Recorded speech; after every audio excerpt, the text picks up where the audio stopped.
Picture the scene. It's Christmas Day 2013, and I've got some money in my Steam wallet. But what do? I buy the long-awaited DayZ. DayZ? Fuck knows. So what was so irresistible about this long-awaited game that never fully reached its potential? Well, for a start, Arma 2 DayZ mod was pretty incredible. Personally, I never played it myself, but it received quite a liking from the community. So surely the actual game would be infinitely better than the mod, right? No.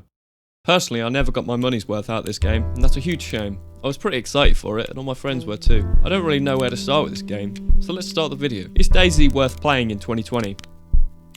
Right, so let's start with the game from the perspective of mechanics.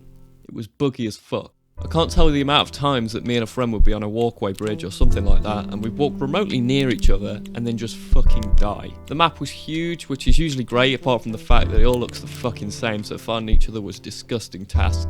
Once you did though, it would get better, because everything's better when you have friends, right? Mission failed. We'll get them next. So what made this game good then? I'm just going to state this. I believe that everything was done better on the Arma 2 mod. Arma definitely seems like a more stable game from a technological standpoint. Like, fucking look at my hands. Seriously, what the fuck is wrong with my arms? Now, I do feel at liberty to say that I didn't play this game enough. Definitely not.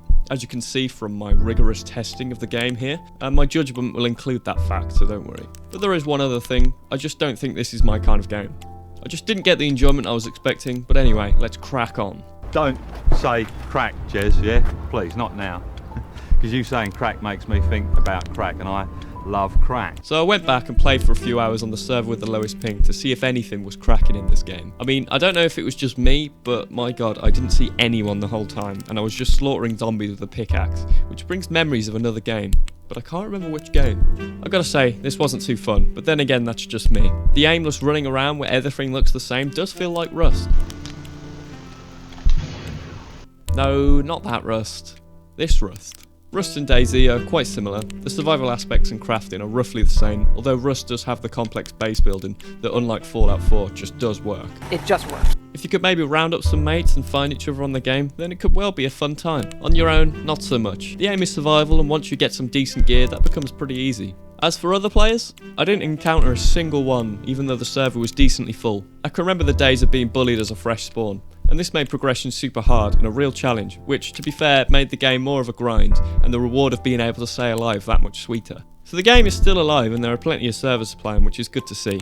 Almost 5 years to the day from release, on the 13th of December 2018, DayZ officially came out of the closet, and by the closet I mean alpha. It came out of alpha. Yes, you heard right, this game was being sold for 20 quid, and was in alpha for 5 years, and eventually the full game was released. At the time when I heard about this, I was shocked, as I thought, man, they still care about that game? Absolute madness. The game was released on PS4 last year, and it got plenty of mixed reviews, like the same amount of 1-star reviews as 5-star reviews, and just generally mixed. So not too well liked. It was also brought onto Xbox at the same year, but not at the same time. Support for the game from the fan base is dwindling, and I don't think many people are even bothered about that game.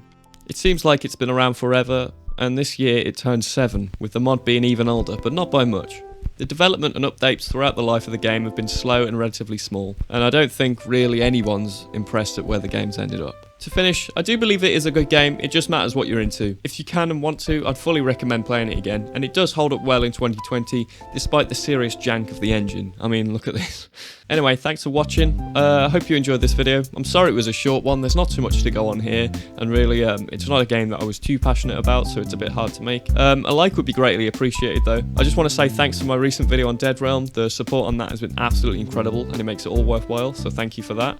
Let me know down below if there's a particular game that you'd like me to look back on. I'm open to looking at pretty much anything. But for now, I'll see you in the next one. Bye.